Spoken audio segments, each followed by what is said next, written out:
Hello, we're going to look at how ridiculously easy it is to apply motion captured animation to a model in Electric Image. Now I'm starting off here in Silo, which just happens to be my modeling platform of choice, and here is a model that I've created to match some actors that I've previously shot. Now the first thing to note is that he's not in the rigid T-pose. For those of you familiar with motion capture, this is the sort of starting point, but this doesn't matter because Mixamo will help us around that. As long as you've got decent separation between the limbs and the fingers, which we have here, then all should be good. Mixamo should be able to handle that. So the first thing I'm going to do is just export this out as an OBJ file, which from now on I'm going to call an object file because I just find it easier, and bring that into Animator in Electric Image. And there's a few reasons to do that. Firstly, I want to make sure that it renders as I expect. And here he is.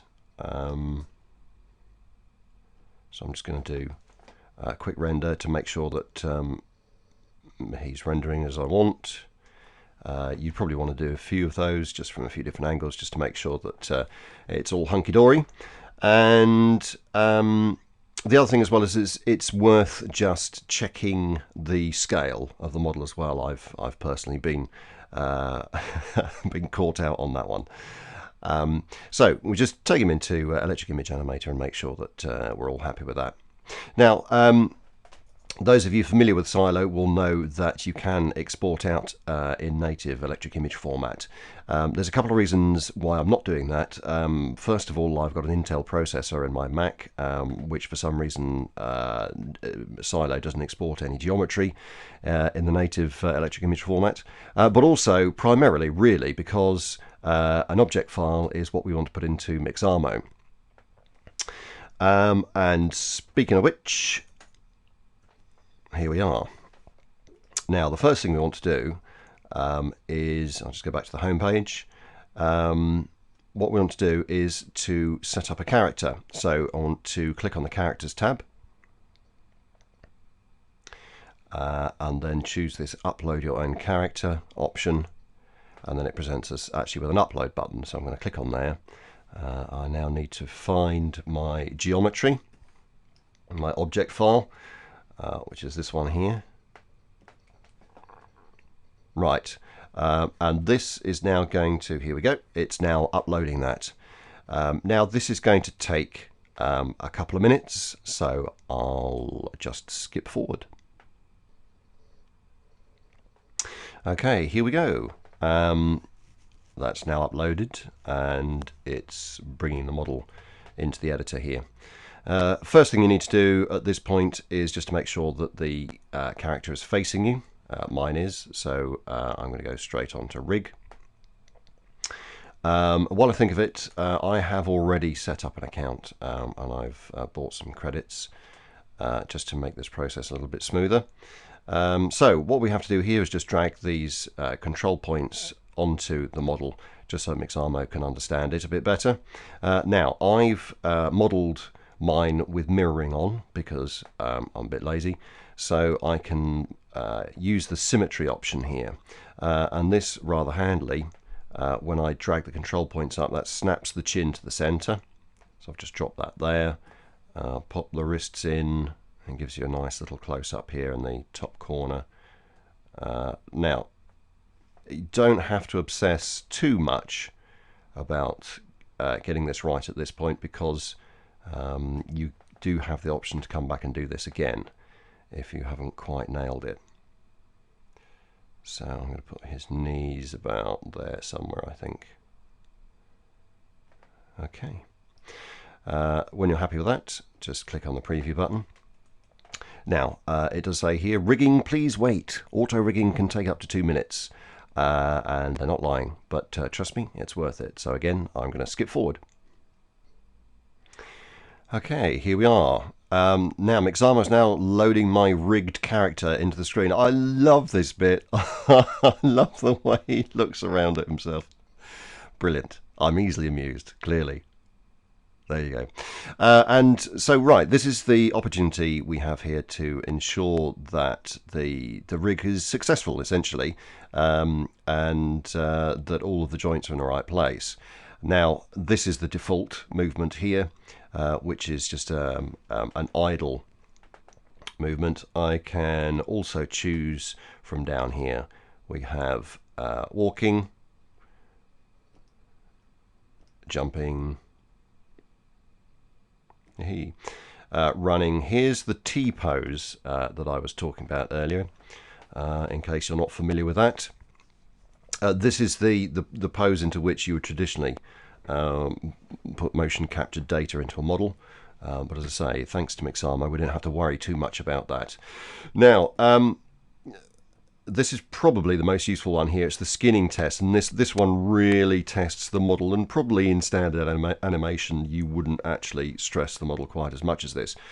But it is very useful for showing up any problems with the rig. If you're not happy with it at this point, you can just hit the back button here, the rig button, and go back and tweak those points. I'm reasonably happy with that. There's a bit more shearing going up in the upper body here than I'd like, but you can always add extra bones later on just to help with that sort of thing.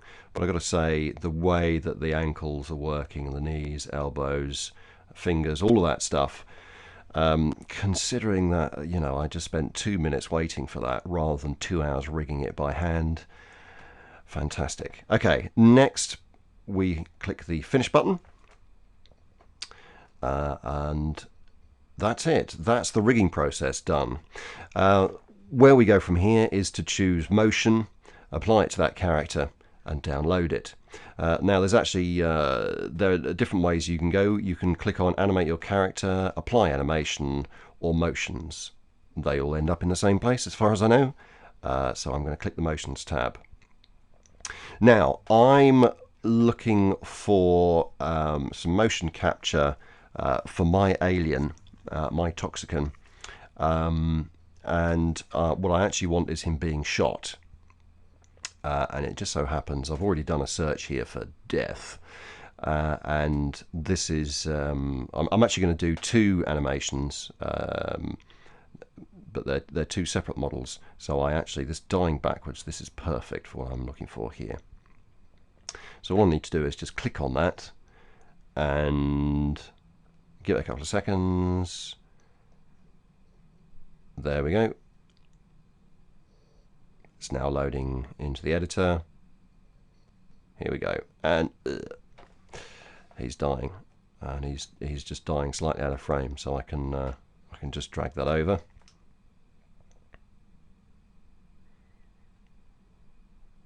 Perfect.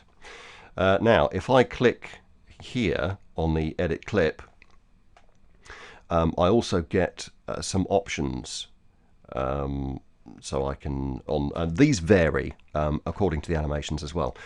So I can move the arms in and out, I can change the speed of the reaction, all sorts of things down here. And as I say, these very much vary according to which animation. But again, for me, he's going to be in the background of the shot, so I'm happy with that. So the next thing for me to do is to download. Yes, it really was that simple.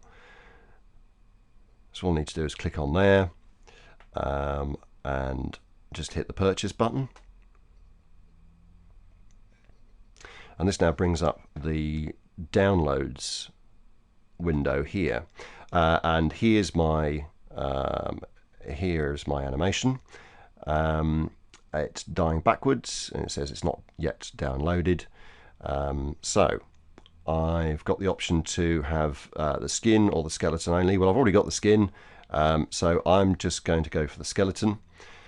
Here I want to check the BioVision option, BVH. I've shot at 24 frames a second, so I'm just going to change the frame rate here to 24 frames a second. and hit the download button. So I now need to save that to my motion capture folder, and that's on the wrong drive. Bear with me.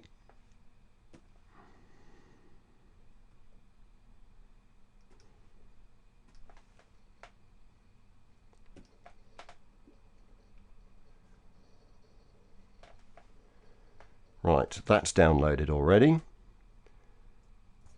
It's not a huge file because there's no geometry in there. So here I am back in Animator, and this is the exciting bit. So all I've got to do now is just using the animation menu, just click import motion, and my dialog box is handily opened on a different screen. So I now need to go and find that motion capture folder. Is that the right one? Yes, it is. And it was Dying Backwards 4. So if I open that, first thing it's telling me is I've got mismatched motion objects. In other words, there are objects defined in the BVH file that are not in my scene. But that's fine, because if I just press OK, it's going to say, would you like to create it as bones? Which I would. Thank you very much. Ignore that one. Would you like to set the frame range to show the motion data set? Yep, might as well. Here we are. So if I just show you my project window here, you can see that, actually don't need all of that bit there. Let's just open that out a bit. Here we go.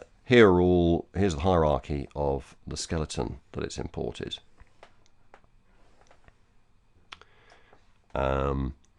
Now, the first thing that you'll probably notice, apart from the fact I've got this on the wrong frame rate, is if we look up here, in fact, actually, if I show you the animation,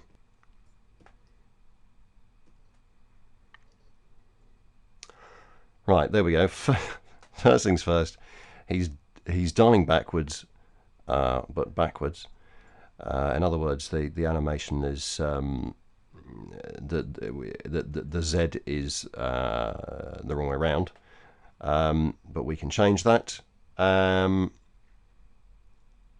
also, it's the animation. It doesn't match my model. So the first thing we need to do, actually, is to just select all of those bones and to turn off the animation. Bear with me, this will make sense. And what happens then, if I just move that out of the way, is that the skeleton pops back to our Mixamo auto rig that matches our geometry, which is fantastic.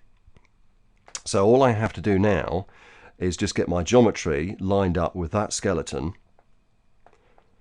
and then every time I import some motion capture data, it will automatically just line up. It's fantastic. So first thing I'm going to do is I'm just going to make my bones a little bit bigger, because they're quite skinny. You couldn't exactly call them big boned. There we go. Right, next thing I'm going to do is I'm just going to take, sorry, I'm doing stuff off the screen, I've just realised. Here I've got a parent object here, and because I know my object is symmetrical, I can just turn him round 180 degrees. And the next thing I need to do is just to select all of my geometry here and just line it up with my skeleton. And probably the easiest way to do that is to have a look at the fingers. Right, first of all, we can see that the Z is wrong, so I need to just to line that up in there like that. I I also, personally, I find that the feet and the fingers the easiest to line up with. Just going to pull that down, up rather.